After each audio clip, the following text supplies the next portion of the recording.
Greetings, adventurers, and welcome to the MicFlayers Podcast. And in the words of the ancient philosopher M. Mathers, you only get one shot. Do not let you miss your chance to blow. This opportunity comes once in a lifetime. Because today we're talking about one-shots. Hey! You told me I'd like your intro this week, and you know what? You were right. I do. That was very good. And joining me, as always, you just heard, is your other host, Conor O'Brien. How are we doing today, Conor? I'm good. Hello, folks. Welcome to the MicFlayers Podcast / rap podcast. No, never. Stay tuned for the end, where Martin is going to rap for an entire 2 minutes solid freestyle. I am about as white as this shirt I'm wearing, so no, that ain't gonna happen. But I also realized, for our audio listeners, Martin is wearing a white shirt. I did say it was white, but okay. Yeah, no. I'm just narrating. I'm painting a picture. No, it's cool. There's a bit of red on this shirt too. Fun fact: that's actually the Old Norse for heathen. Nice. Yes, they're one of my favorite shirts. Razor Storm. Very on brand for you. Yes, yeah. Razor Storm. They do really cool Viking kind of gym gear and like t-shirts and stuff like that. So for anyone looking at it, give it a shot. But yeah, what's the crack, Conor? How are you doing? I'm good. We're having another short heat wave here in Limerick, in Ireland, again. I don't know if you folks know this out there in the wide world, but Irish people do not deal well with the heat. No, you may have also noticed the gigantic fans behind the both of us if you're watching the YouTube video. Yeah, that's right there. Yeah. Other than that, do pretty well. It is nice to have the sunshine, but my God, is it humid and just awful. Mm-hmm. Sleeping is hard. My office is a sweatbox, and I hate it. But I brave that storm for the good of all 31 of our subscribers out there. And we care about each and every one. That is true. Each and every one of you. Love you all. Thank you. But yeah, man. Any news? Any crack? What's going on? We had some interesting stuff happening in D&D this week. We managed to get back. Yeah. If you want to have a chat about that, I'm totally down because it was awesome. Yeah, we did a good session. We took some. If you guys watch our last week's episode, we did some downtime. So we kind of we caught up on our downtime last week's episode. Then went into a little bit of kind of like investigation stuff around town, in the city that you guys are in. And then the session ended with you guys discovering a magical mirror and having Captain Elise Patara, who is the one of the Imperial captains here in town. She got snatched by a metal gauntleted hand and ripped through a portal, which the mirror was a portal, and then you guys jumped into pursuit. So you guys ended up in a plane of mine, kind of a homebrew plane called Labidia, which is derived from the Latin word for lust. And I figured it was like libido, that it was based off. Yeah, that's what. Exactly. And it is the realm of Azabranth. I always forget I give most of my demons and devils like a title of they are the Duke of this, or they are the Lady of such, or whatever, Yeah, well, like I can't remember what Azabranth was. It's on my notes somewhere. I believe it's the Demon Prince of Intoxication. It's hedonism and debauchery are his domains. But I can't remember if he's a duke or if he is the prince or the. I'm like 90% sure it was a prince. He was a prince. Yeah, something like that. But either way, he is basically a crazy sex demon. But also, like just anything that involves like giving into or taking away inhibition and giving into your desires. So it might be someone who wants to just absolutely stuff their face with cake and sweets and stuff like that, and he's like, I'll just strip away that bit of inhibition you have as to why you shouldn't do that, and then you can do the thing you want to do, because he feels like he's doing people justice by taking away inhibition. He sees inhibition as the enemy of like all people, because like if your body, if your mind, if your heart is telling you want this thing, you should have that thing. I will take away the inhibitions that prevent you from doing it. So whether it's drugs, alcohol, food, sex, whatever, he will take away your inhibition and just allow you to engorge in whatever your habit is. And then he just gets satisfaction knowing that he thinks he's doing the universe justice as a result, but he's very much not, because it destroys lives and people's health and stuff like that. There's a lot in common between your demon prince and my relationship with a bottle of vodka when I was 17. Yeah, they have him. He's kind of like alcohol personified. Yeah. And just stripping away that inhibition. But yeah, so he is a demon lord. You guys are in like a subplane of Labidia, where there is you're in a huge glass sphere on a kind of floating black rock island, with sand pouring down from a column in the sky, kind of like an hourglass, but not quite. There's no upper chamber. It just drops from the sky in the middle of this area, and then it hits and it flows all out to the outer edges. And in the middle there is a kind of palace built in just adjacent to the column, and the place is full of like serpents, and the outside is full of like serpents of various kinds. So you guys fought some basilisks. You fought some naga, one naga, spirit naga, and a couple bone nagas, and then you got into the palace, and there was just demons everywhere doing all manner of filthy, hedonistic things with one another. It was like an episode of Skins. It was like an episode of Skins. On cocaine maybe. That was most episodes of Skins also. Yeah. To be If fair. you can imagine an episode of Skins, Yeah. that's where people are on cocaine, and then you put the episode on cocaine as well. That's big. Yeah, it was just a crazy demon party, and you guys were kind of, no one really bothered questioning you guys. You kind of like, they as long as they can continue doing what they're doing and you're not preventing them from drinking and smoking and eating and all that kind of stuff, and they're not going to stop you. And then you managed to find Captain Patara being held prisoner by an Erinus, who you guys recognized as, this is an adventure you did a while back when you first got to Temerai.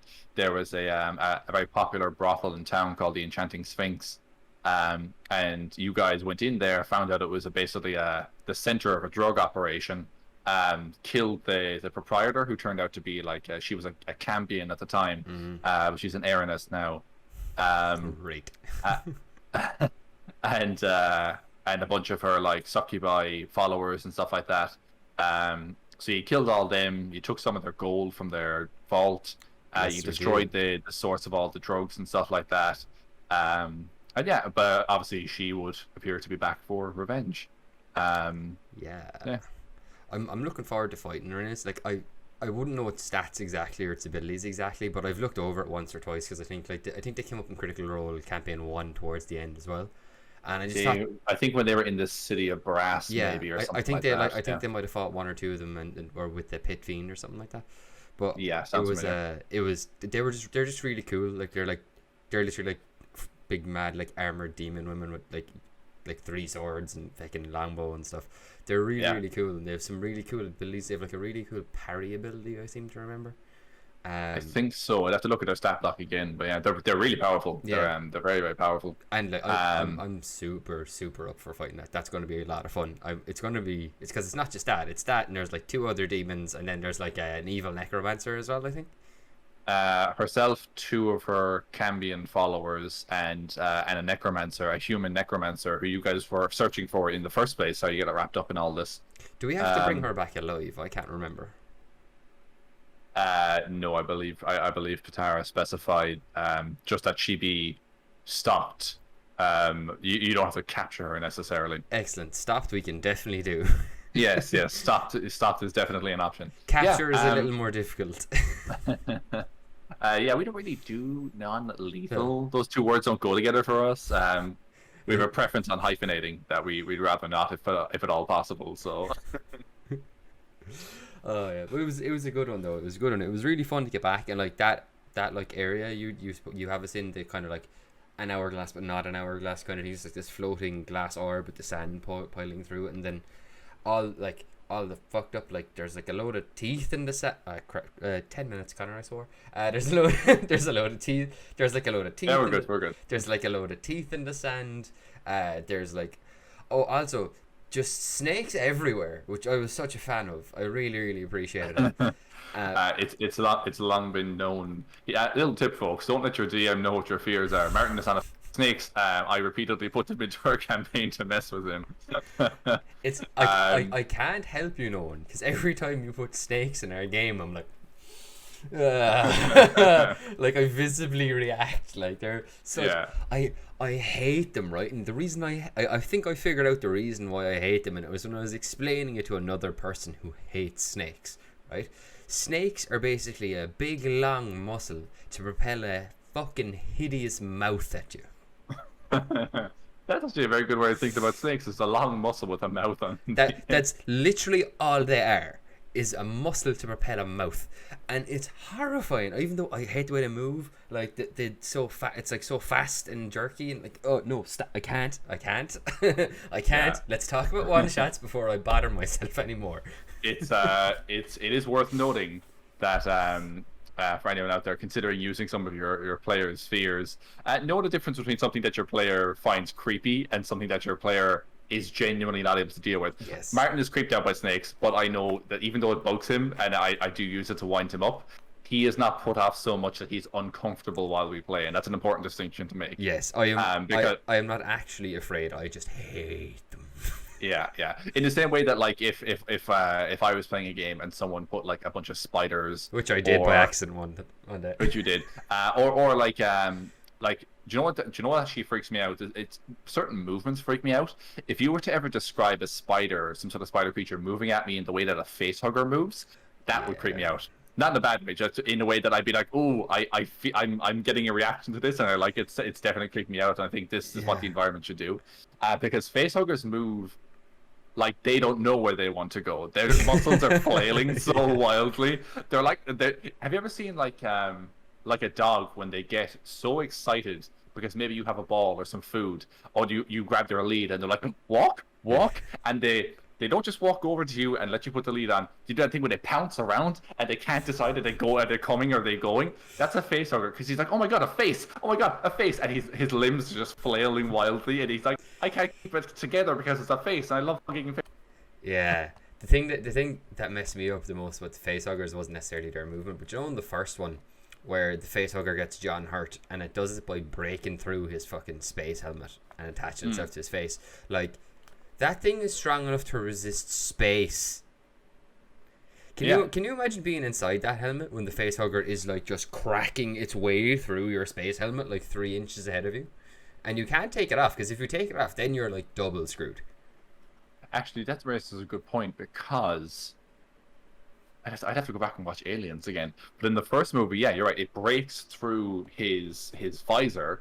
But in the second film, then when they go into the lab and they find out that they had a bunch of samples of them, one of them is in the container. I remember Ripley goes right up close, and then it goes up against the glass, and it's trying to get to her, but it can't get through the glass. I don't know which of those glasses would be more sturdy, like a containment unit thing, maybe. You'd imagine narratively the leap they want you to make is that this is a lab designed specifically for like the growth and or like whatever of the study of these creatures. Yeah. So it's designed that nothing can get out. Yeah. Maybe it's like specially built to contain a face hugger, because if you're studying them, you definitely know what they can and will do to you if they get out. I think in this one though they stumbled across them, same as the first one. It's not until the fourth movie, which by the way is just a trip. Is that which one is that again? It's Resurrection. Oh god, that's the one. No, that's such a bad movie. It's do you know what? I get over a lot of stuff in Resurrection. Like the fact that Ripley is half alien and her blood is also acid and stuff. And that she's like superhuman now. Yeah. I'm like, okay, look, it was the 80s/90s or whatever. Movies just did this. You had to find a way to escalate it. My biggest issue with that movie, I actually like it for the most part, even though it is a bad movie. It's a good, bad sci-fi movie, if that makes sense. Yeah, I get what you mean. Particularly because that one guy in the wheelchair had all his wheelchair parts that assembled into a shotgun. So when they brought him onto the station, they're like, any weapons? And he's like, nope, got no weapons, just my old wheelchair here. But then he'd slide off a nut from this thing and a little rail from the handle and stuff, and he'd put it all together, and it's a shotgun. And you're like, oh my god. Yeah. But the thing I hate the most is the design of the human alien hybrid at the end. Oh, it's awful. It has It's the it's eyes. it has these weirdly sad human eyes, and it's really fleshy and disgusting. And like, I'm like, you could have made a really cool. You could have put a person in a suit comfortably, but then just given them all the kind of matte black armor that the xenomorphs have and stuff like that, so it looks like a humanoid xenomorph. Instead, you took the human outer part and put it over a xenomorph to make them look all fleshy and weird Yeah. and sad, and it has this weird nose thing that I hate it. It's the worst design thing ever. And honestly, I can't watch that final. It's not even that I'm grossed out by it. It's just I feel like I can't look at it and really take it seriously. I don't like it. Yeah, it did. That film did not do good things to or for Ripley. No, not at all. Not at all. I think there's a weird scene towards the end where it's like cradling her as well. Yeah. Because they both realize that they're both half xenomorph, half human or whatever. No, it's like it recognizes her as her mother because the alien queen that gave birth to the. I don't know if they've seen this movie too many times for how bad it is. But like Ripley is half human, half alien, but so is the alien queen that was gestating inside her. So that like the alien queen gets a human reproductive system, and it gives birth, and like it gives birth to the human alien hybrid, and it like rips its way out of the queen and kills the queen, and then like it rips away, it like gets born, and then it doesn't recognize the queen as its mother, it recognizes Ripley as its mother. Yes. It kills. Yeah, I always thought it kills the queen, doesn't it? It kills the queen. Yeah, it kills the queen, and then like when it sees Ripley, it tries to like nestle into her, and she like plays along with it so that she can cut her hand on its tooth. Because she's got acidic blood as well now, because she's half alien, and she like splats it on the window outside while protecting. And then it gets while protecting Winona Ryder, the cyborg, and she like and the thing gets like stuck through this like penny-sized hole. That's not a penny, that's like a penny, a penny-sized hole in the thing, which is a pretty cool death for a pretty awful looking monster. Yeah, it's Oh, I've no problem with the way they killed it. That was all cool. Like I do love the movies. The third one's a bit lackluster, as is the fourth. The fourth tried to be more, but then ended up kind of overshooting the mark a little bit. Yeah, the first two are perfect though. The first two are brilliant damn near perfect films. And while we've been talking about this, it actually just occurred to me: either Alien or both Alien and Aliens would make fantastic plots for a one shot. Yeah, absolutely.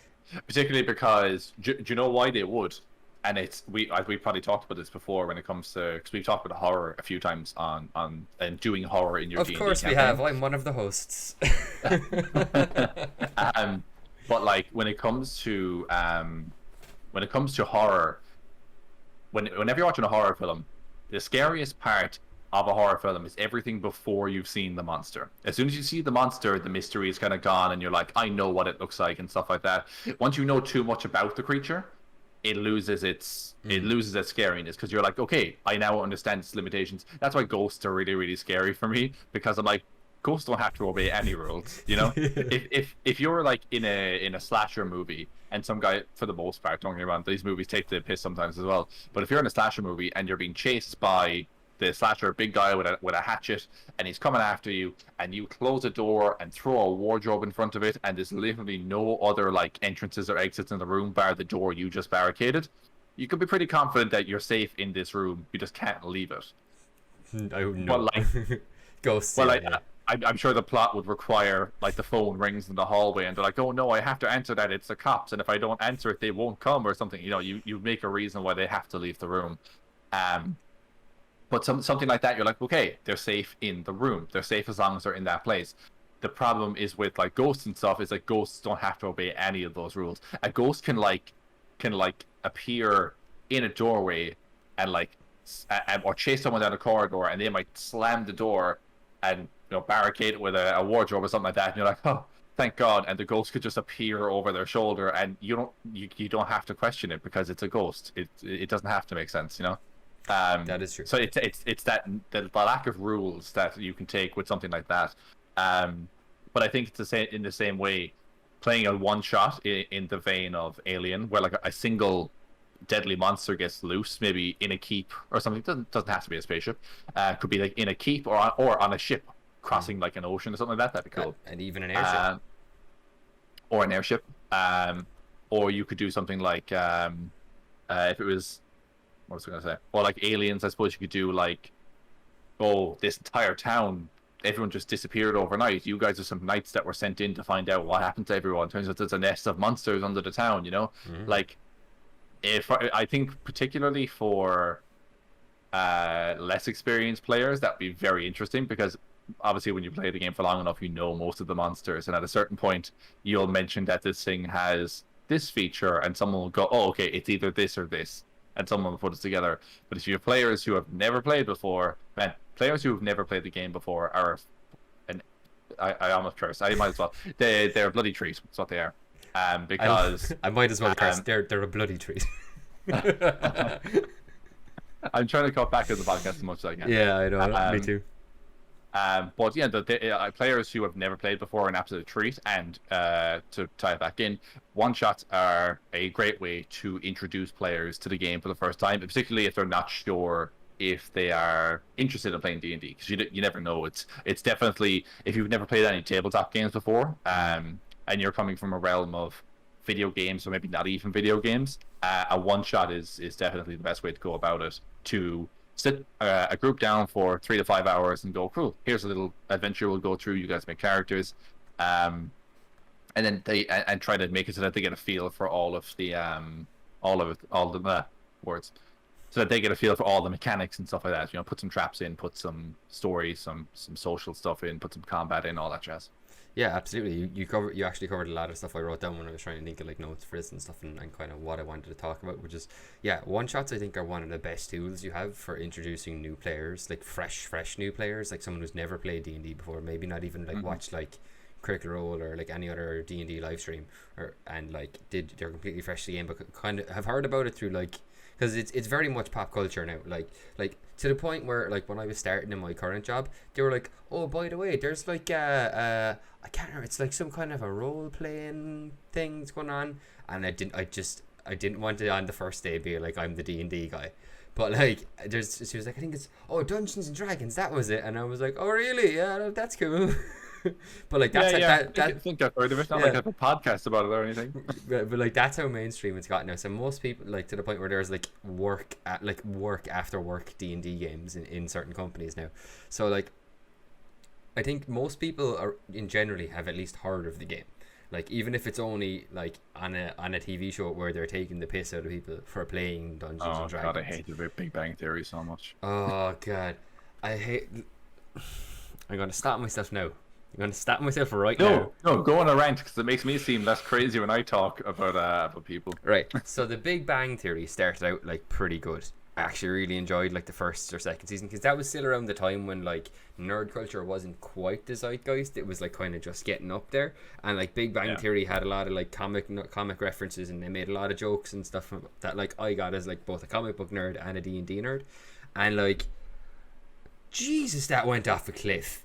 So I remember like 2 years later, after I stopped watching Big Bang Theory, I was visiting my parents, and I walked into the sitting room, and Big Bang Theory was on the TV, and Leonard was in the Antarctic for some reason, and he was about to like ask Penny to marry him, and then a giant tentacle took him off the boat, and I was just like, what happened to this show? I felt very much like Troy from Community when he comes in and like with the pizzas and everything's just on fire. But instead of fire, it's just raw sewage everywhere. That's how I feel about Big Bang Theory. I just felt like, I feel like a lot of the jokes lose their mileage for me, their luster very quickly. Like they play off the fact that Raj is like foreign an awful lot, and I'm like, we get it, he's from a different country, that's not that funny. Like, yeah, fair enough, make one joke about it, but like every single episode, or like he can't talk to girls. He can't talk to girls unless he's drunk. When he's drunk, he's an arsehole. Then there's the like Sheldon, who's just like and just turning into a really kind of messed up portrayal of people on the spectrum at one point and stuff as well. Yeah, like Sheldon is someone who kind of seems like he's on the spectrum, but they kind of play that off for laughs, and I'm kind of like, not sure about that. And then like, who's the other fella? Howard. Who is just a sexual predator. He should be on a registry. Yeah, I'm like, the stuff he says and does in that show, and I'm like, why are you friends with this guy? He might do something seriously illegal at some point. Like, Oh god. Oh, he just made, and And then also, it just got Leonard is kind of shit. he's your typical baseline in any of these kind of shows with a bunch of characters. He's relatively normal. But also like the show does things, and like, do you know what it was?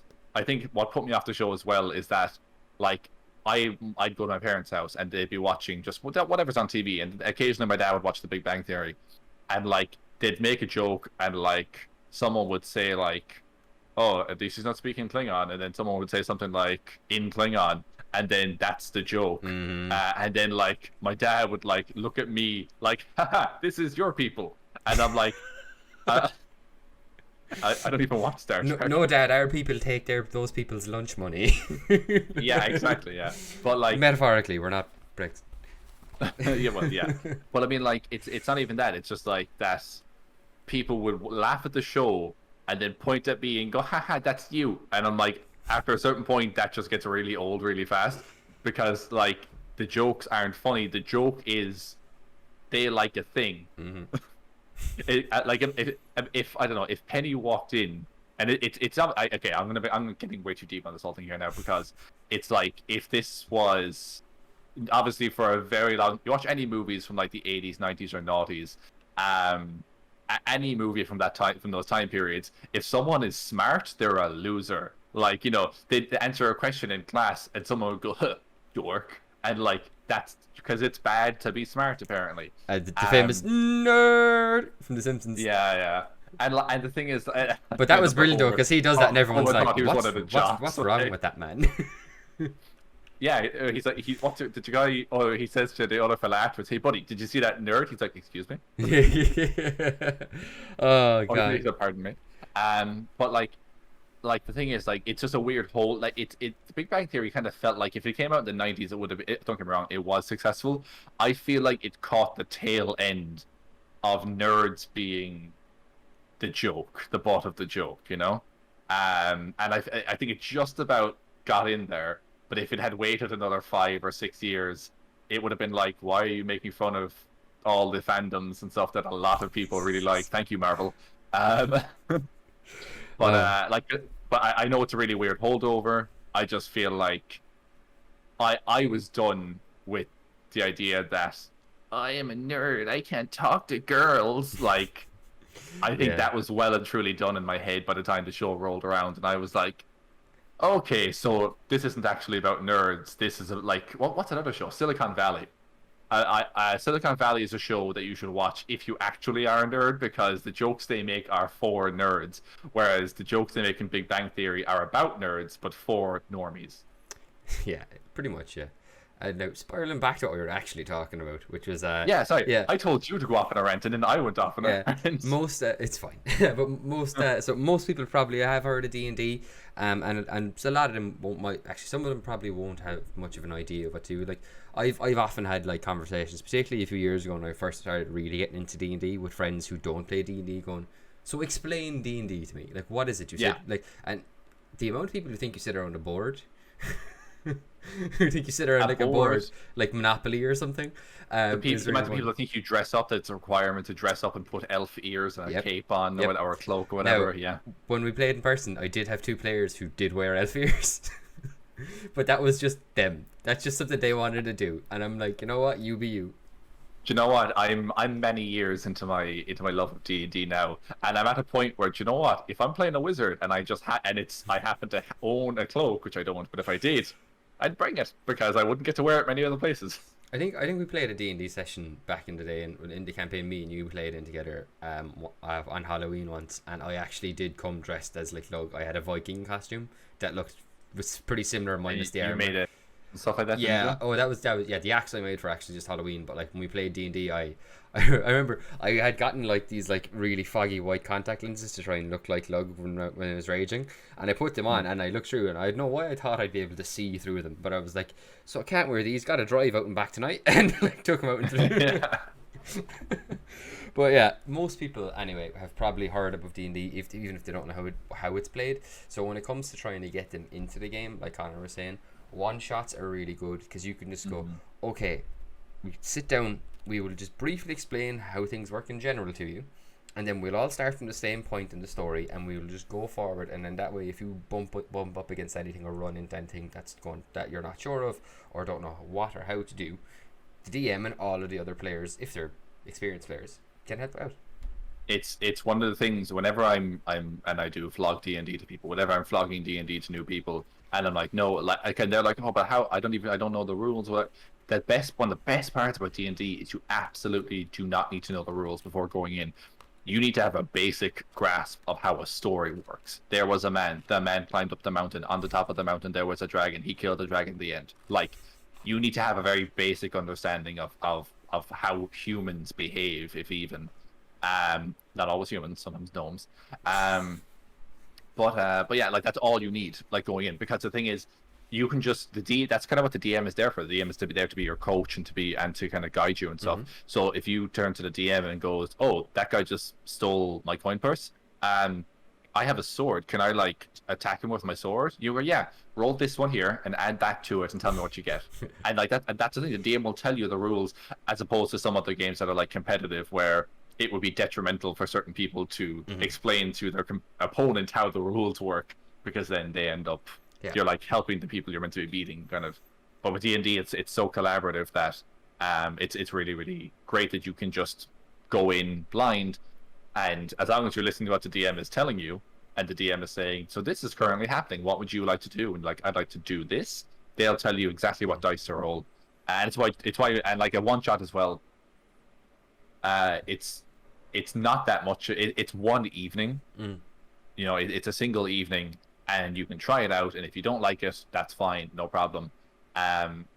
It's also not like a huge. Like, I feel like some people might be like, oh, why don't you like come and I don't know, try out for this a sport or join this club with me or something like that, you know. And then you go and you have to go to a place you're not familiar with, and you might have to wear certain clothes when you go, or bring certain equipment and all that. Whereas D&D is like, come over to my house for 4 hours on Thursday evening there, and we'll play a game. And it's just very casual in how it is. Like, you're not expected to do anything out of the ordinary. You sit around a table. You basically sit around a table and talk. The only thing is you talk about what your character is doing. Yeah. And I think the bar of entry is so low for like a one shot, particularly because most DMs wouldn't expect you to, if you're a new player and you're joining a one shot, most DMs wouldn't expect you to have a mini. They wouldn't expect you to have dice. They'll provide most of that for you. So it's a great way just to get a feel for the game, and then decide whether or not it is for you. And I've had people go both ways when it comes to that. I've run one shots where people have said, oh, it was good. I wouldn't play it regularly, but it was good. And I've had other one shots where other people have been like, that's really, really good. I can't wait to play again, kind of thing. So yeah, I think that's the good thing about one shots, is that there's like everyone, like if it's a new person coming into a play group for a one shot, like if you're running a one shot first day, like you're usually group of 4, and then like you get a 5th member, just who's someone who just wants to try D&D for the first time, and they're in for the one shot. Yeah. Like with a one shot, there's not the pressure of all this backstory built up from the ongoing campaign and what you have to remember, and then like trying to, if someone's coming, like I've had it put forward where like people will like want to know what D&D is like, and they'll show up and they'll watch the group play, and then like so much of the session ends up, like the first like half an hour of the session ends up being like, okay, so just so you know where we are, blah blah blah, blah, and it's like a 15-minute lore dump, and then the person just sitting there going okay. And it goes, okay, and that's what's going on now. And then you go, okay, let's go on with the story. And then you add just even more to that pile that person has to get to. Yeah. Where if it's a one shot, everyone starts from base. You might, like, you can even, like, scale it towards levels. I usually, just because of how long I've been playing now, if I'm running a one shot, I'll usually like to give it like around, like, oh yeah, everyone level to, like, make a level 10 character or something like that. Because I feel like that gives it level 10 or 11, because I feel like that kind of gives everyone a little taste of, like, all of the abilities and some of the higher tier ones, so you can do some really fun stuff, but isn't like super overwhelming for like someone who's very new. But if someone is very, very new, I might start at level 3. I usually, if it's a new group, I usually start at 5, because for me 5 is really where most characters open up. It's where most of your marginal characters get their second attack. Yeah. It's where your spellcasters get their 3rd level spell slot. So you have a decent amount of spell slots ready to go. You get a bunch, and then maybe 6 at a push. depending on how I think people will react. If I feel people may struggle with the rules or I don't want to overwhelm them, I feel like 5 is a good level where you have some of your racial stuff going on, some of your background stuff going on, and then your 3rd level and potentially a 4th level ASI or feat or something. That's all you really need to worry about. When you hit 6th level and onwards, you're talking about having additional subclass features and stuff like that. I don't like to what's the word I'm looking for? Bear people down, weigh people down. You know what I mean? Yeah. Because it's too much. So I feel like 5 is a good level where, for me, even when I play a game, if I play a campaign, I feel like 5 is when any campaign hits its stride. Because you feel like you have enough health points that you can do a couple of encounters a day. You're not super squishy anymore, but you're also not overpowered to the point where your DM is throwing adult dragons and stuff at you and all that jazz. So that's I aim for 5 personally. That's kind of my kind of preference when it comes to a one shot. I think I said 10 there because pretty much all of the most recent one shots I've ran have been for like the likes of yourself and the other members of our D&D group. So like I always like just make like level 10 or 11 characters just so we can all have fun because we all know what we're doing. Even if it's a new class, we'll usually be able to pick up kind of the rules and the way it works pretty quickly. But yeah, I think that's one of the main reasons why I really like one shots for new players though, is that you can really, everyone kind of starts at the same level and you can kind of just go through, you can adjust it to how many features you want them to play with and how much you want to burden a player with having to understand and learn. Because really, you said like you don't need to know the rules, which is totally true. The DM is basically the rule book incarnate, who occasionally references another smaller rule book, but like so you don't need to know everything. At the very least, if you want to like know how your character works, like that's cool, or like at least know like maybe like what your character is like supposed to do, like whether you're like a range fighter or like a melee fighter or something like that. Yeah. Or just kind of like be vaguely familiar with the character and the character sheet, and then anything you're unsure of, you can ask the DM or the other players, and they'll all help you out. And I think that's such a good like way to start when it's like a collaborative effort of everyone to kind of help you out and get the atmosphere good and make sure you're having as much fun as possible. Like I think that's like a really, really good way to get into D&D, and I think that's why like most people I've seen that play like I know that have played like a one shot once, they're like, oh my god, I have to do this again. Like what is like, because that's how my campaign started. Was my mate Steve was like, hey man, would you run like a one shot for me and some of my friends? And I was like, yeah sure, I've never DM'd before, but let's do it. And like I ran the one shot, and then like after 2 weeks he was like, I think it was like after 2 weeks anyway, it's been literally like 2 or 3 years now at this stage. He was like, do you want to do like a campaign? Like and then like literally just spiral out, and here we are like 3 years later now. So like they can really just take on a life of their own. And I think like so many people, once they do just get a taste of D&D for the first time, they're like, okay, perfect, that's exactly what I wanted. Please, more Homer in hell with the donuts. Give me more. Give me all the D&D. Yeah. I do think I have something to say about one shots a second ago. No, gone. I'm sure I'll remember in a minute. My brain's kind of fried today. There was one thing I wanted to say about you're talking about like a one shot kind of growing into a campaign. That does occasionally happen. Of course, with the willingness of the DM, the DM needs to be. I've said this time and again. The DM needs to love the campaign they're running. Otherwise, nobody loves the campaign they're running, because the DM won't put their heart into it, and if their heart isn't in it, that translates. People pick up on that, I've talked about this ages back in the podcast about a one shot I ran, like myself and Gavin. Gavin put up on Facebook that he's like, is anybody got a spare seat at a table or is willing to run a one shot session for us? And I messaged back, and I'd known Gavin years, but we never really hung out. But I was like, yeah, I'll happily run a one shot for you. I love D&D. I'll happily do it. So I ran a one shot for him, his partner, and 2 friends of theirs, and it was really, really fun. They all caught on really quickly. It was probably the most surprising one shot I ever ran, because everybody was so invested, and they all kind of got the role play thing super quickly as well, which is that I find that to be a hurdle with new players sometimes. But it was really, really good. And then there was that ended up becoming a short trilogy of one shots, because at the end of it I had one of the most surprising things ever, where one of the players betrayed, not so much betrayed, but was kind of like, everyone was kind of like, oh, we have the artifact, do we give it to this guy? He seems super sketch. and then he kind of revealed that he was super sketch, and he kind of managed to, I would say me as him, managed to convince one of the players, like, we're both high elves, we both don't like humans, both necromancers. I feel like we could work well together if you'd be willing to work with me. And then, to my surprise, she was like, sure. And it's like, cool, dimension door away. And then it was like, oh my god, that was like, I didn't see that. I didn't plan for that at all. It's going to be fun when we kill the shit out of her in a campaign.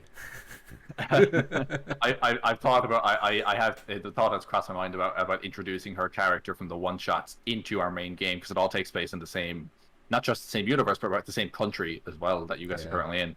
Actually, the same city technically, because you're in Temurai. That mission started and ended in Temurai. But yeah, so I like, that took me completely by surprise, and I left that session absolutely buzzing. That one shot, I thought it was one of the best one shots I ever ran. I was so thrilled with it, that I was like, what would happen to, like, if she did join up with him? Would there be like more? What kind of stuff would they get up to? And then I was like, okay, I have 2 other loose ideas for one shots if you guys are interested in making this a trilogy. And thankfully they were, and we ended up playing out a really cool trilogy with the same heroes, just 3 separate sessions, probably, I don't know, a month or 2 apart each. But every time we came back, people got straight back into character. I leveled them up once each thing, so they started on 5 and they ended on 7 or whatever. And they ended up fighting some like corrupted angels, and cool. They killed a shadow dragon, I think, at one point as well, and some yuan. I gave one of the characters a horn that if you it's like just this long kind of war horn, but if you blow it, it summons an air elemental. Ooh, that's cool. And she very cleverly used that to, like, she was trapped on the far side of a bridge that had just collapsed by herself, and there was a bunch of yuan going for her, and she was invisible.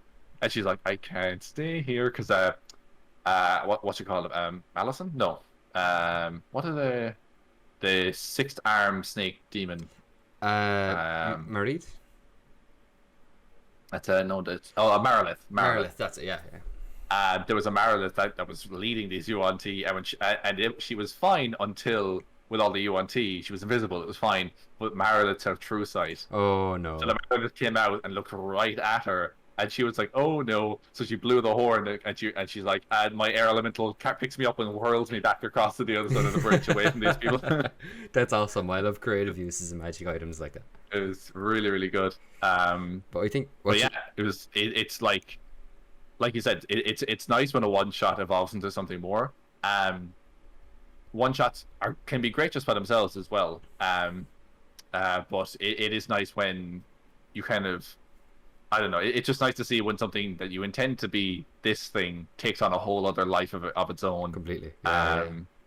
So I mean, that's the story of Critical Role as well, because that we talked about it before. Some people listening might know. Critical Role started as a special one shot for Liam O'Brien's birthday that he asked Matt Mercer to run. He's like, you're a really good DM. Would you run a one shot? I haven't played in years. I'd love to play D&D again.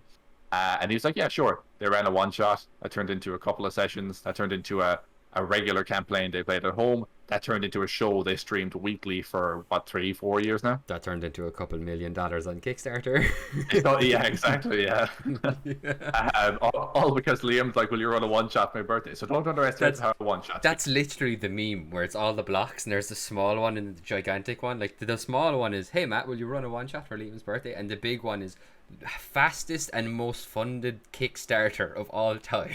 Yeah. Like, oh god, I remember when that was happening and I was working, and like I would like through my shift I would just pull up the Kickstarter just to see how high it had gotten, and it'd be like, okay, it's like, holy crap, they have £1 million. Holy crap, they have £2 million. I think they got like 3 or 4 or 5 million by the end of it, I think. I'm not sure. I remember it's the, I don't think it was the highest funded Kickstarter ever. It was the highest funded digital content or something like that ever, which is still really, really cool. Or maybe the highest funded D&D related Kickstarter ever, something like that maybe. No, it was broader, because they had a thing when they were closing out the Kickstarter. They were doing a live stream, and they had the previous record holder for largest digital thing, and I want to say they were games developers. Okay. So they funded a video game off of it. But they guessed it on the thing, and they happily passed the torch on and go, "No, you guys did very well," and stuff, which was nice. It's very, very happy, nice to see people not being angry with each other, but just being really like happy for each other, which is a weird thing to say. It's nice to see people happy for each other, because humans are so awful and that never normally happens. Well, I'd imagine, given that they were the previous title holders, they probably got a good few million as well. Oh yeah, like that their project got funded, and it's all well and good. Like, I'm sure they're happy enough like that. But and cool of them to be invited as guests as well. Cool, yeah. But something you said there just when you were talking about the session with the one shots you ran for Gav there triggered something in me that I had written down here. I think one of the best things about a one shot from a DM's perspective is they're basically like you're being let into the toy shop. Like, you can go, awesome. My creativity isn't limited to the world that I've created here. I can do mad, weird stuff that doesn't have to make sense and doesn't have to follow a plot line and doesn't have to be doesn't actually have to go from A to B to C and make sense in terms of you can just do weird stuff just for the sake of being weird. You can pick random weird monsters you've always wanted to use. Perfect example of that being that our friend Mike, he ran a one shot for us one day.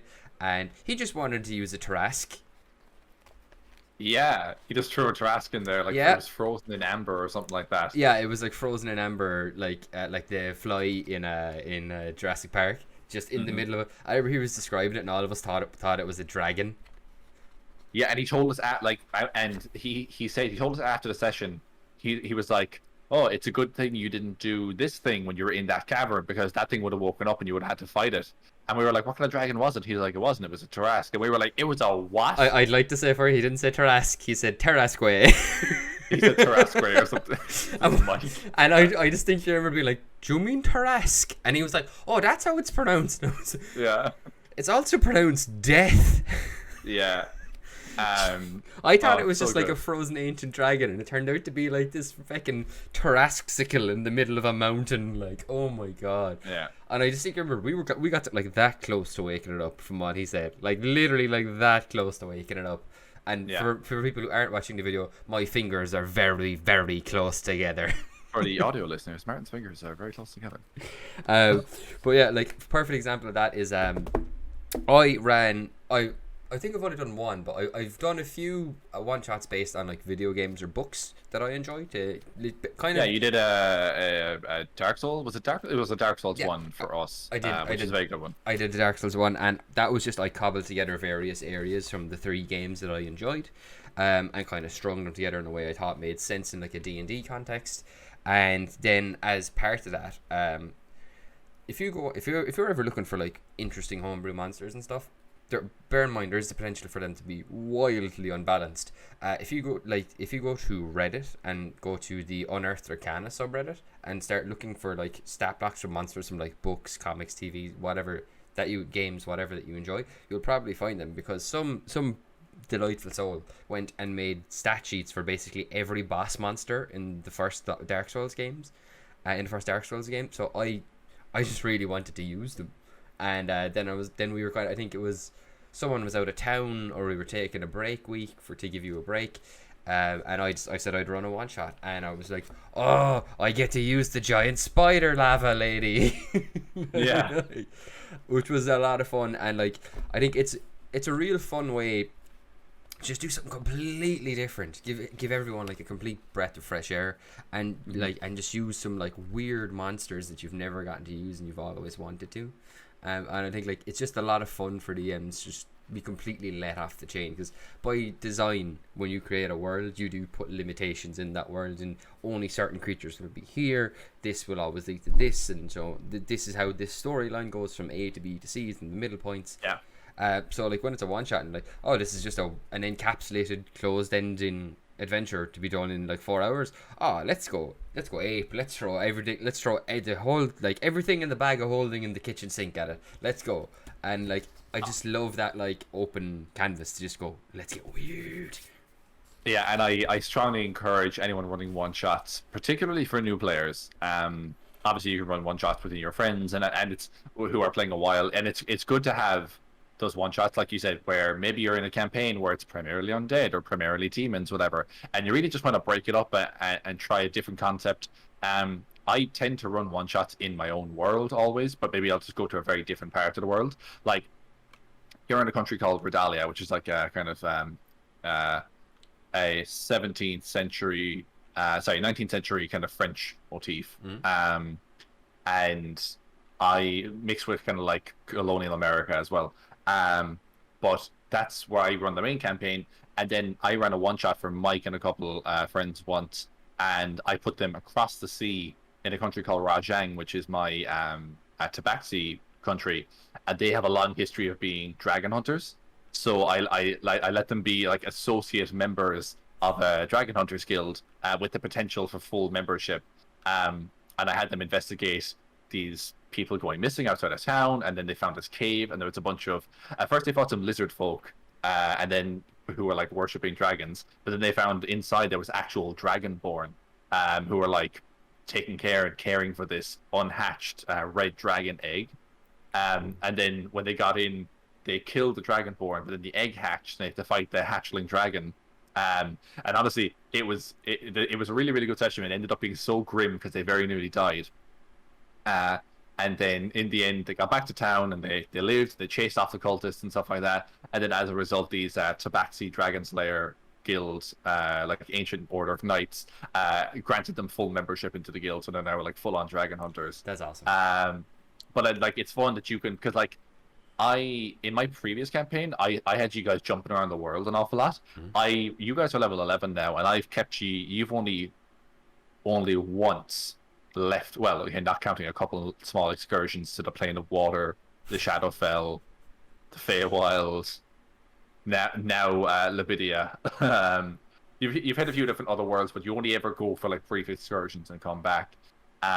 Whereas anytime you spent in the material plane, you've only ever been in the one country, bar one excursion to the north to Kael'da and back again. Yeah. But I purposely did that because I want to focus on an area and really build up an area. But one shots are great then, because I'm like, I had this idea for this other section of the world. I'd like for you guys to see what it's like in terms of lore, and then I feel like if you're players on my regular campaign, you'll get a kick out of seeing other parts, and it's not just like you could be playing in my main game in this one country in Redalia, and I could tell you about stuff that's happening in other parts of the world, and that's fair enough, and you can take notes, and it's all well and good. But if I was to run a one shot, and you don't have to do it all the time, but if I ran a one shot and based it in that part of the world and showed you firsthand how this part of the world works and what these people are like and what their culture is and all this kind of stuff, I feel like that's way more informative and makes the world seem like there's way more going on than simply telling you, oh, there's a war happening in this other country on the opposite side of the sea here. Same thing as like a really old school filmmaking rule: show, don't tell. Absolutely, yeah. And like I was saying, when it comes to one shots, particularly for new players, definitely go all out. I'm not saying don't put goblins into it or whatever, but try to make the main monster or the main boss or something really interesting, something that will really make them go, ooh, Yeah. like I said, a red dragon. Throw a dragon into it, obviously appropriately scaled or whatever, or throw in a big demon or anything at all, something that will make the players feel like that was a super memorable monster. Put in a chimera or a hydra or something like that. Maybe not a Tarrasque. That's really awesome monster. Maybe not Not a a Tarrasque. Tarrasque. Not a Tarrasque. We were like we weren't that high a level. I feel like we were like level 7 or something. We were like, yeah, between 5 and 10, and there was only 3 of us playing. Yeah.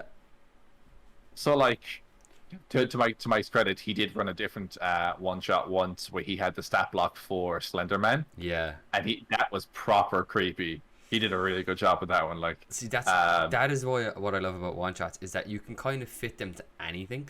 Like, I'm not subscribed to it anymore, but a while back I was subscribed to Mark Humes' Patreon. He's the DM for High Rollers, for anyone who doesn't know. Yeah. And it was around the time when Among Us was really, really big, and he wrote an Among Us one shot where it's all of the players in this space station, and one of them I think it's like an invisible stalker, or maybe a doppelganger, maybe. Doppelganger, that was it. One of them is a doppelganger. I couldn't remember the secret creature, but like one of you is a doppelganger who's just I got stuck between imposter and impersonating. I got to imposternating.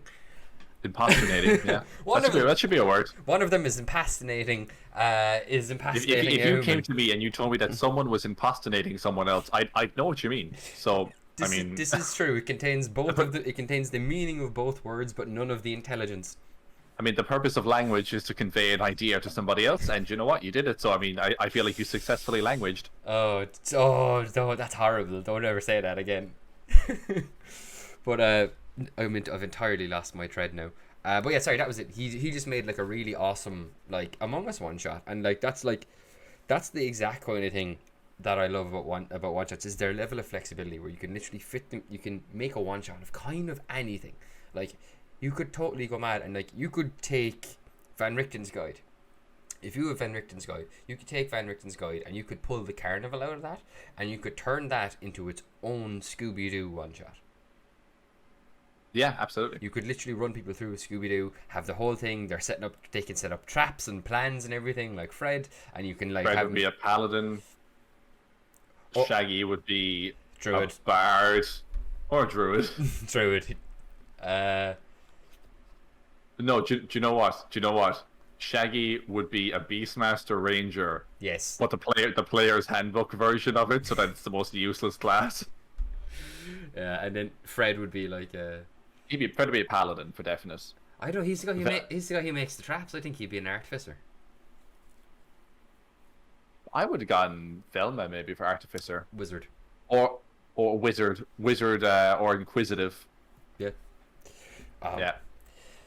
God, I love Scooby. It would be such a fun thing to do. There was the Scooby-Doo Supernatural crossover as like more like a D&D one shot where you run it like a Scooby-Doo game, but people can die and like the creatures are horrifying and people in masks. Oh, that would be so good. Chef's kiss. But yeah, I think like kind of moving on from just that bit. I think like again another great thing for DMs here is like, and for players really, is you can use one shots to test out concepts and see how you like them and see what you want to change about them to go and then that can crop up again in like a later game, maybe next campaign or even the campaign after. Like I remember shortly either after or towards the end of campaign 1 of Critical Role, they did a lot of one shots for about like 5 or 6 months. There seemed to be like one every month or something. And they did one, I think it was with GameSpot, with Danny O'Dwyer from GameSpot, man with a great last name. But like I think it was Danny O'Dwyer from GameSpot, and he no relation, no, none at all. He's from O'Dwyer's from a different county is where his latter from. But the reason I bring that up is that there was, I think that in that one shot it was like Danny O'Dwyer. I think it might have been Laura, Travis, Matt, and Marisha. I think Matt was running it, and then Laura, Travis, and Marisha were the party members along with Danny's character. And in that game I think it might be the first time where Laura plays Jester, who went on to become her main character for campaign 2.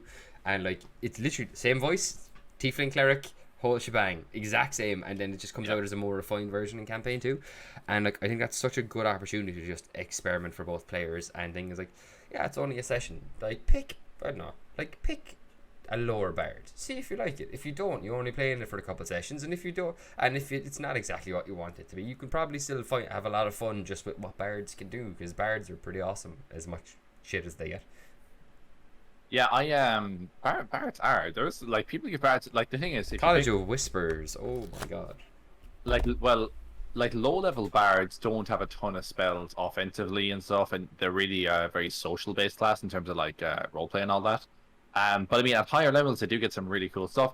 College of Swords bard is really, really cool. Mm-hmm.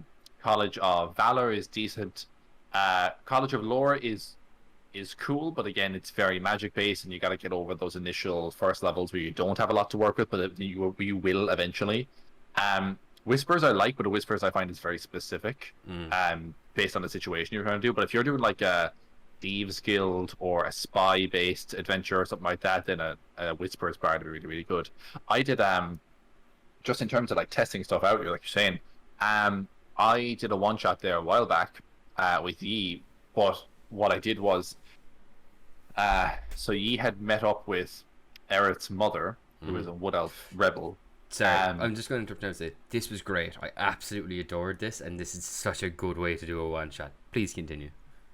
So like I said, I typically when I do a one shot, I will work it into the world. It will happen. The events of the one shot will roll in and sometimes determine what happens in the world. Like I've run one shots that have very, very greatly informed how things play out for you guys, my main players in my main campaign that I am running. And I'll run that one shot with completely different people who you guys might never meet and never know their characters or anything like that. But I know that as a result of whether they succeed or fail or what they do, things in your world will play out differently. I did this one a little bit differently in that you guys basically met Eric's mom. She, through one way or another, she basically found out that the one of the spirits that inhabits your body, because you're an ancestral guardian barbarian, indeed, is a wood elf named Owendir, who she knew in life, and he doesn't remember his life before waking up as a spirit in your body. So she had to fill him and you guys back in on what happened. And rather than me sit there for a half hour or whatever and read out a very long-winded story about the events of a war that happened 200 plus years ago, blah, blah, blah, I said, right, I'm going to send you all a link for the next, or for this, for a new campaign, and you guys are going to play out an adventure that is the closing days of the war, and the perspective is that you're seeing what happened as she did it or whatever, you know? Yeah, a game within a game. A game within a game. So yeah, picture it like how movie very Hamlet of you. But it's like in any movie that you've ever watched where someone is like so you could have the characters sit down at a table and you could have one character tell them everything that happened, or you could go, well, it all happened about 20 years ago, and then the Fear Street movies on Netflix do this really well. They do. Oh, really? They do that very where it'll be characters like, okay, this is what really happened, and they go, and then it fade. Then it'll fade up and then fade back down, and it's like back in the time period where they were going to be told the story. And like, so like rather than just tell you or have a character play it out or have a single person tell you the narrative, you see a flashback, and this essentially served as a flashback one shot where you guys got to play Eric's mom as well as a bunch of characters like friends of hers and stuff, and go on this adventure. And I thought that was way more interesting for a couple of reasons. One, because and we talked about it before, when you're putting a bad guy into a campaign, if your players don't meet or see the big boss until the final fight, it doesn't really feel like there's a lot of payoff. But if they get to interact with the big boss a couple different times, it feels like they have a relationship, and then when they actually face the big boss down, it's like, oh, we finally killed that guy, as opposed to, oh, we killed that guy, because there's a sense of we've known him a long time and this thing is finally coming to an end. So I wanted to introduce you to a bad guy that is roaming around in the campaign currently, but I wanted to show you what was happening with him, and rather than just have a character tell you he's a bad guy, you, the players, got to play out an adventure where he was the bad guy and you defeated him and blah blah blah. So that can be a really fun use of it if you want to, like, if you're, I don't know, just to take, okay, let's take Critical Role as an example, right? Okay. Let's say when Matt was telling the players in the first campaign about the vestiges of divergence, right? Maybe he said like, oh, there were, obviously this isn't exactly how Matt did it, but let's say he said, oh, there were 7 vestiges, and they were each wielded by a great champion of the gods and blah blah blah, and he named them all. And then if Matt had gone, okay, so here you go, here's your new character sheets, and next week you guys will be playing these heroic champions fighting in the war for the gods or whatever, and you'll be wielding the vestiges, and then, which could be really fun as well, because then they were like, oh, I just played with that magic item and now I desperately want to find it in our time, because it's such a good magic item. That'd be such a like tease of it. Like, do you ever know the thing in a video game where they do in the sequel? It's usually in the sequel to a game where it's like you finish game 1 and you're like uber powerful. You've all these items and you're ready to kick ass. Game 2 starts. You've all of your powers and all of your abilities for all of 30 seconds. Something happens. You get shot off a bridge or the cliff or something. Yeah. All your powers and abilities are gone, and you have to spend the rest of the game. That's called, I think it was Yahtzee from Zero Punctuation coined the term, abilities. That's what exactly. That's Oh, exactly. okay, That's yeah. like that's like exactly what you're doing there. Is like, look, this is potentially out there. You could find this. Look how awesome it is. Do you want to feel how awesome it is again? Get questing. Yeah. But like that could have been a really, really cool way to incorporate. One, it incorporates a one shot, which, as we've said throughout the video now, one shots are a really good way to break whatever the current narrative is that you're in and just do something totally different. So, like, you guys, where you were currently in that narrative, you were doing a lot of overland travel, and we were rolling for weather, and we were doing a heck of a hex crawl, which I think was fun because we don't do that terribly often. But you know, it's nice to shake it up every now and again. Yep. And then, because we've been doing that for maybe 2 or 3 weeks, I said, okay, let's break it up. And I said, let's do this one shot. The one shot was all action, non-stop. It was in the midst of a huge battle between giants and humans and elves. It was basically the raid. Yeah, exactly. Yeah, and you have to scale this cliff into a fortress and defeat giants and all this other stuff. And it was just a really fun thing. One thing I thought that was more so for me in that was that there are certain classes I wanted to test that I'd never had a chance to test firsthand. So 2 of them were ones I was pretty confident in. One of them was an Oath of Glory Paladin, a dwarf named Baldwin the Jotun Slayer or the Jotun Breaker. Yeah. And he was an Oath of Glory Paladin who I've played one before and I've seen them being played and stuff. So I'm like, okay, I know they're a good class. That's fine. The other one was a Nature Cleric, I want to say. Was it Nature? I want to say she was Nature Cleric. I think so.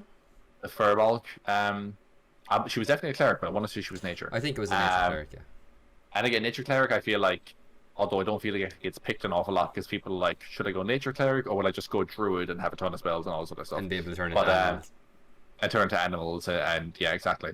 So I think people tend to lean more towards Druid in that sense, but I still think Nature Cleric is pretty powerful, pretty decent. The 2 ones I'd never seen played out properly, and I wanted to see what they were like, was a Kensai Monk. I've never seen anyone firsthand play a Kensai Monk.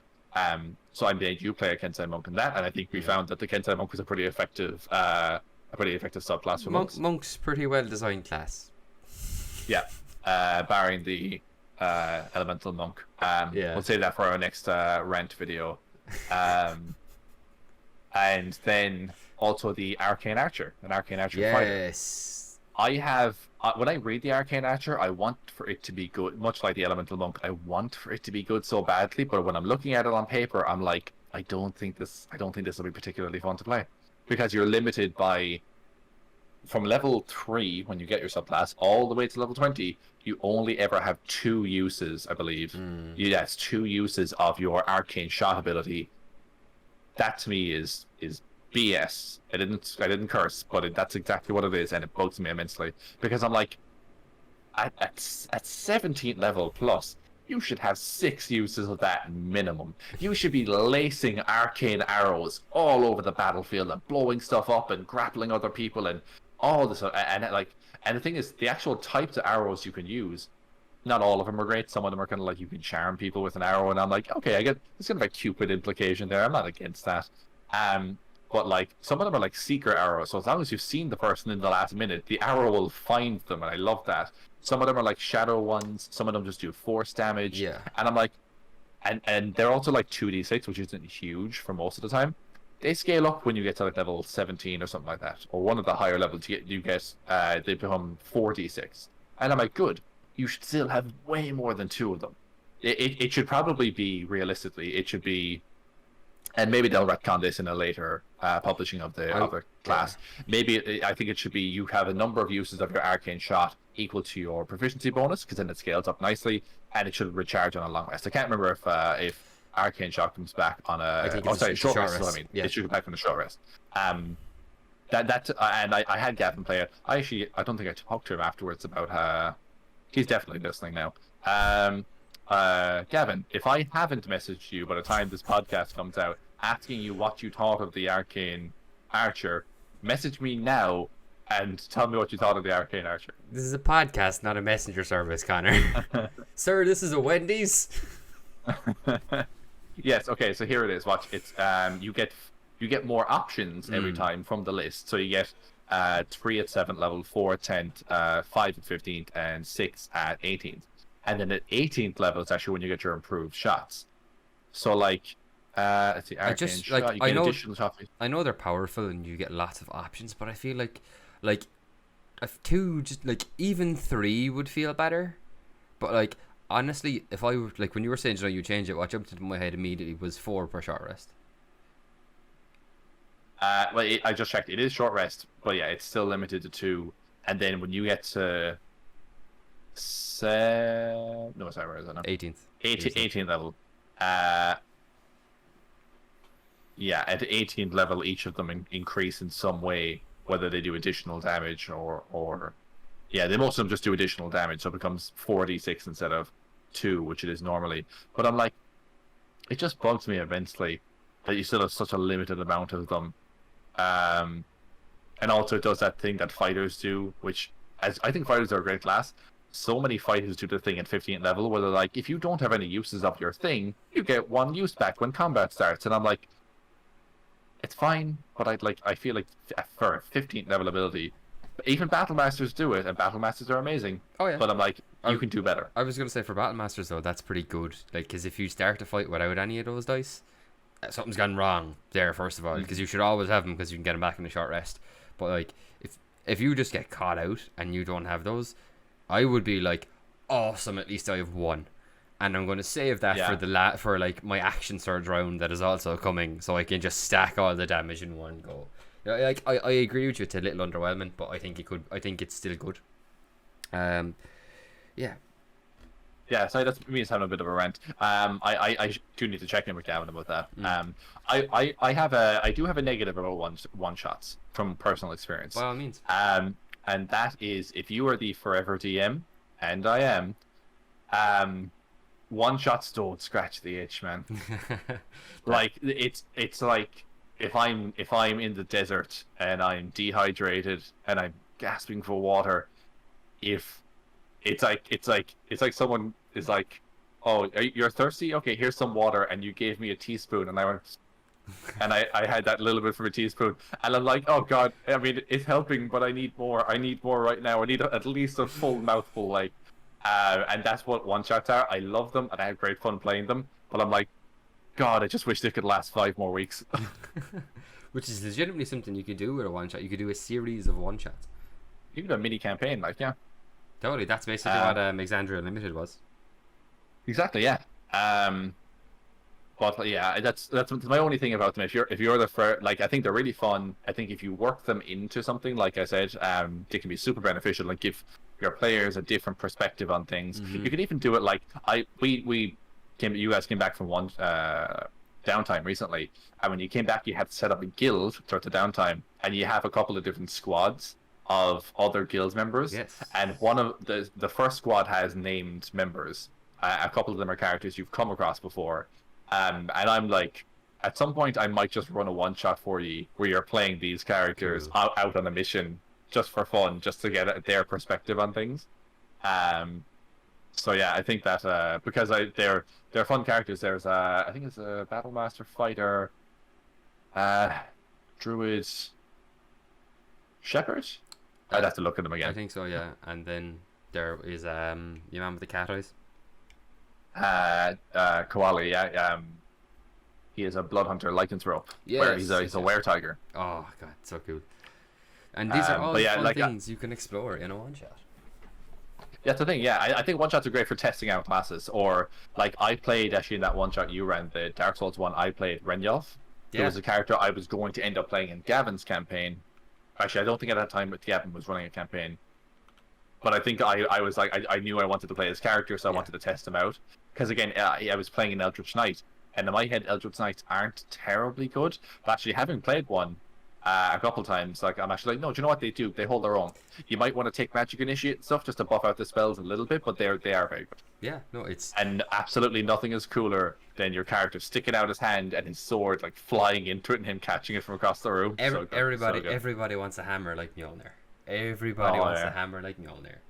I had a beautiful scene where in Gavin's campaign, it was the last session we played actually, and my character had died in the previous session, so I came back playing Vaskeen, my old character. I redid him as a rogue, and I came back playing him, And then I actually cleaned up as Vaskeen for the whole, like, way more damage and stuff than I'd done as Renyov the entire campaign so far. And I'm like, oh man, at this point I might still keep playing Vaskeen.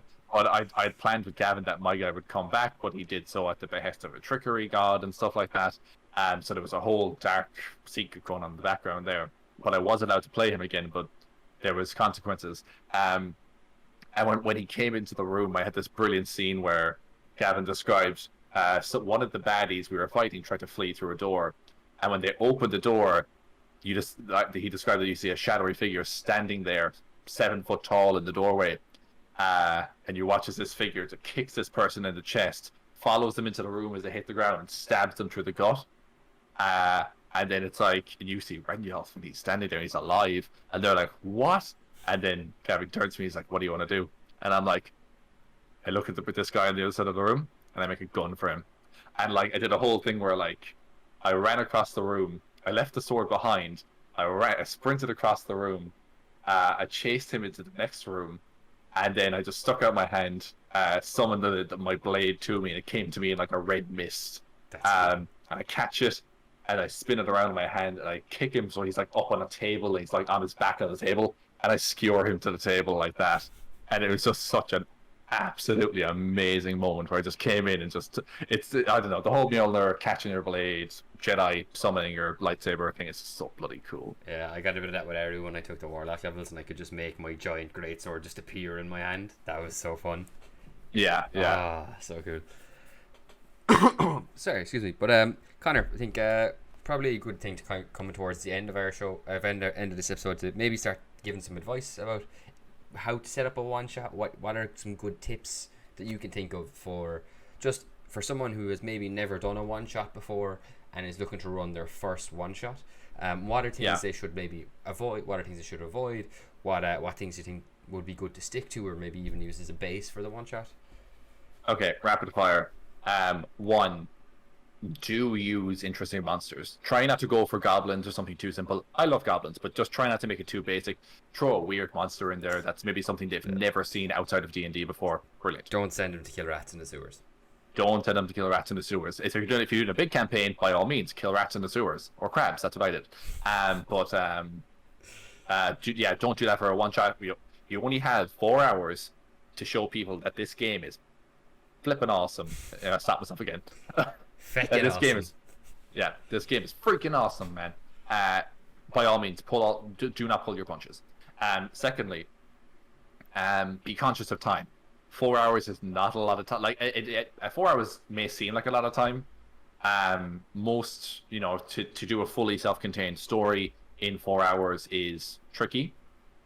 Make sure that you don't pack it with too many combat encounters, because combat can take a long time when everyone has to roll initiative, particularly if they're new players and they don't entirely get how it works yet.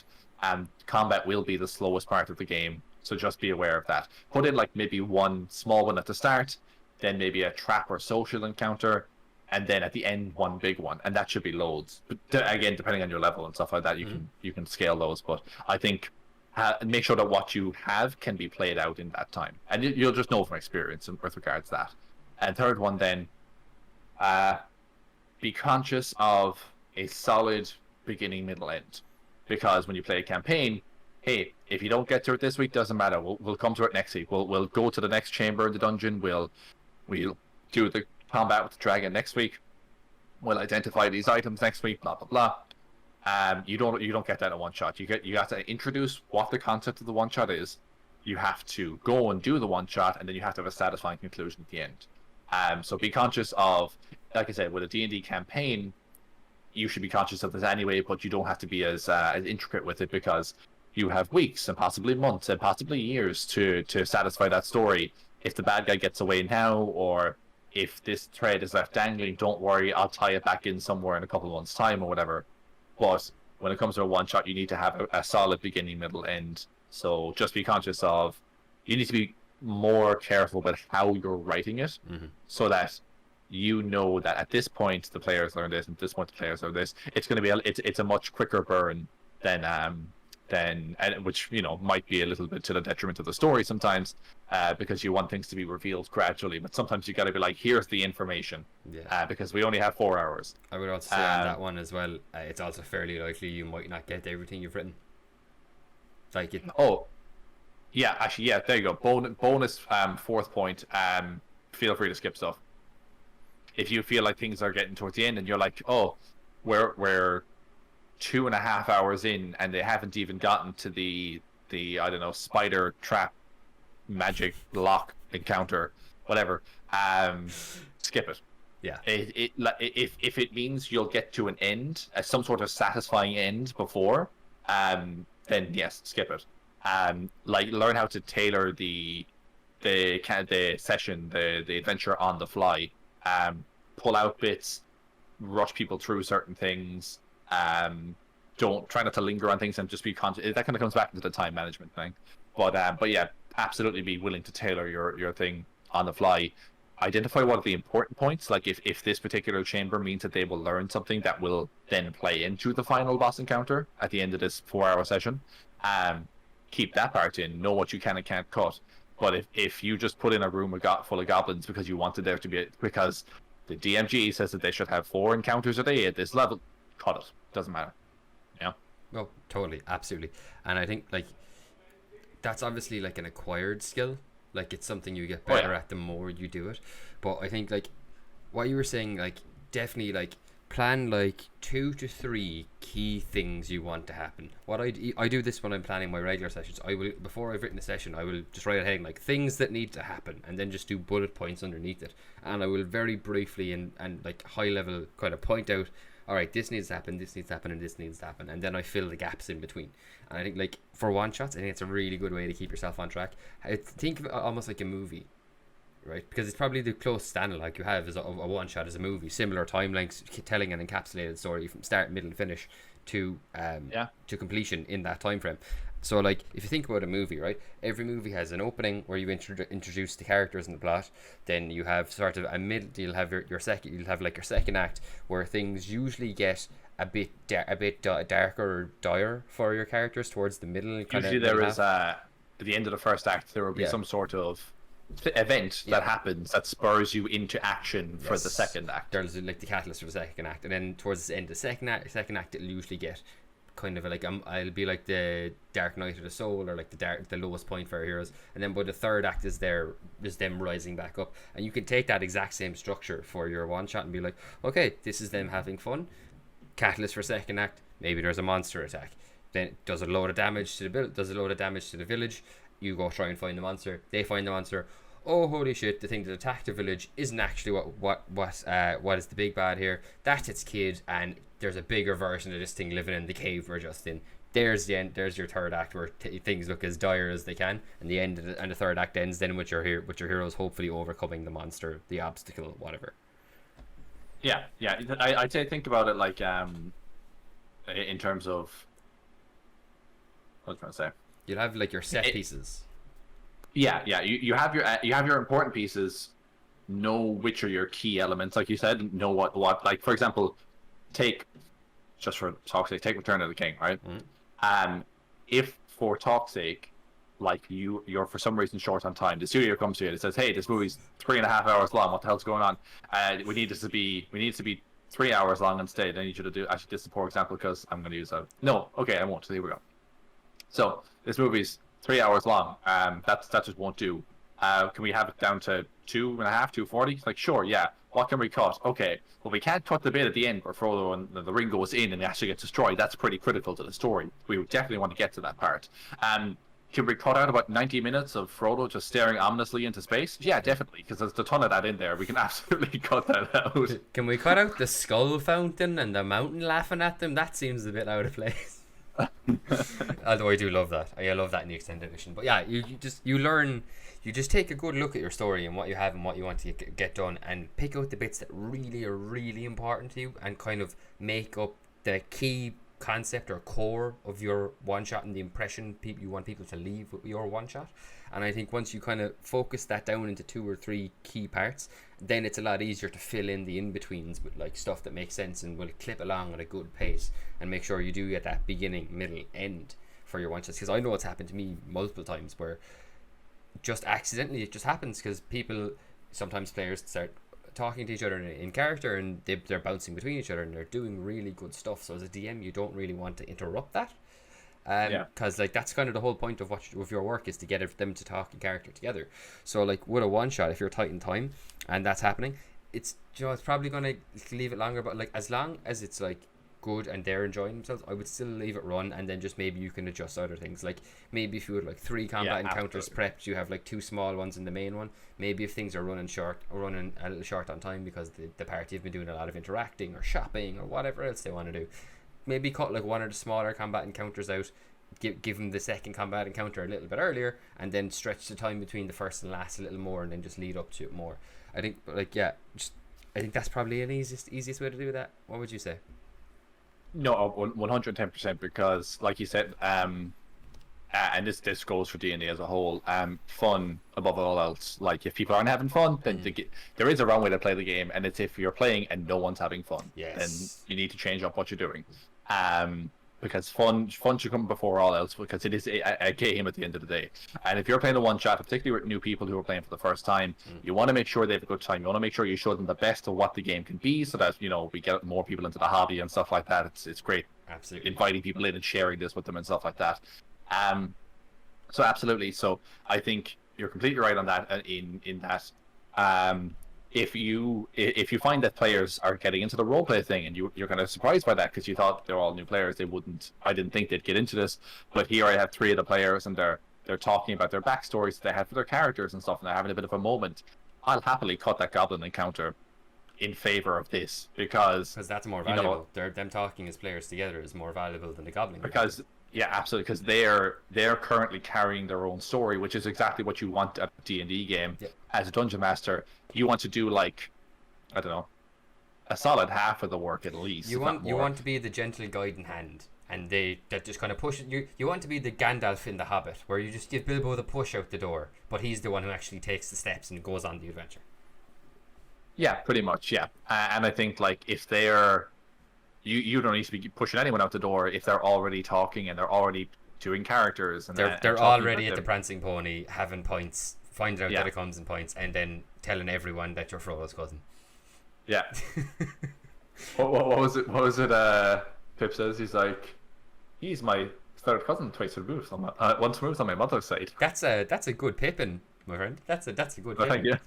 That's a good Pippin. I was watching XP at level 3's what if the various Lord of the Rings films were the D&D games. Watch XP at level 3. He does amazing content. He does good stuff. Particularly the ones I'm talking about, he does Fireball.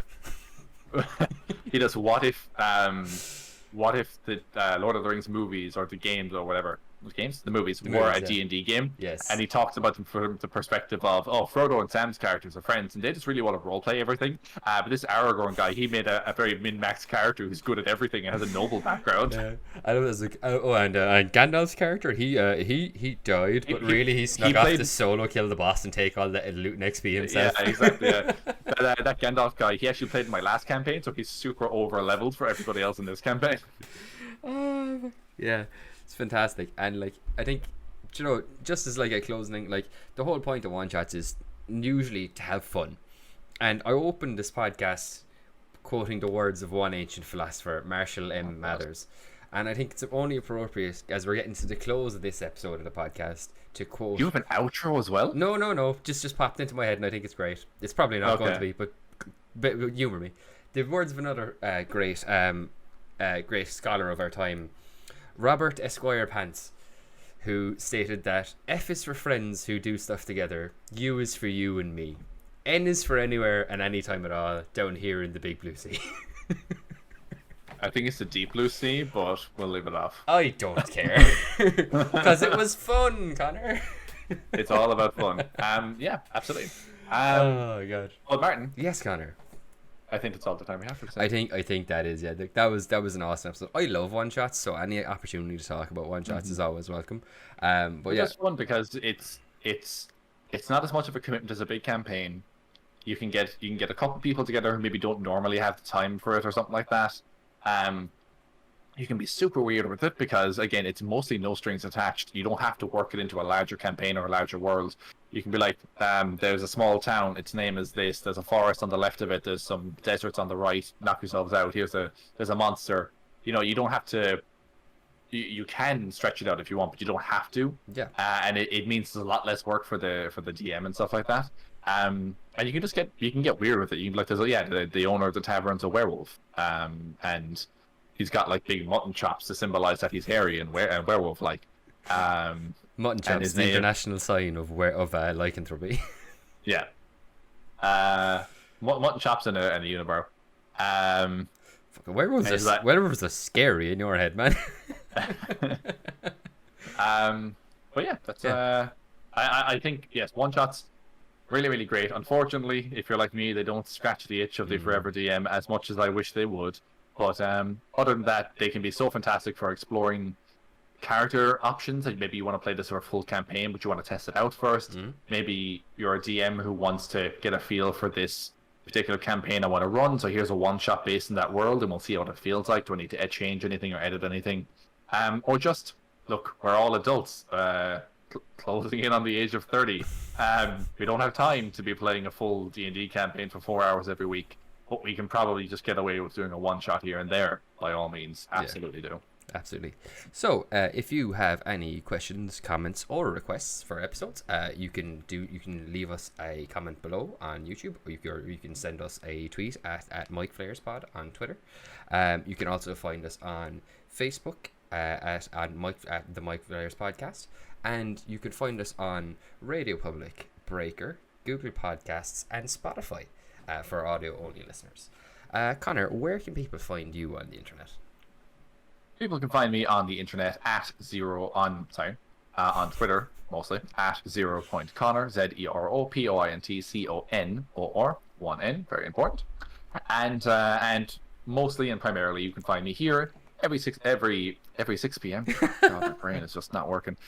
Every single 6 p.m. that ever existed. You can find me here on the MicFlayers podcast every Friday, 6 p.m. Irish time, on the aforementioned sites and platforms. Platforms is the word I was trying to think of. My God, my brain is giving up. We got to cut this thing out. I was a second away from jumping in. But yes, you can, if you're looking for me on the internet, you can mostly find me on the internet here on the MicFlayers podcast. Every 6 p.m. I did it now. You did it too. every Friday at 6 p.m. Irish time, just like Conor. Not every 6 p.m. We are not eternal time beings. But you can also find me on Twitter at So Sorry It's Over, which is the bottom right hand corner of my little window here. And you can also find me mostly on the MicFlayers podcast Twitter account. If you have any, like I said, any requests or comments or even just memes, I love a good meme. Send them our way at MicFlayers Pod on Twitter. And with that, that'll be a goodbye from Conor. Bye, folks. And it'll be a goodbye from me. Bye-bye. And we'll see you on the next episode of the MicFlayers podcast. Bye-bye.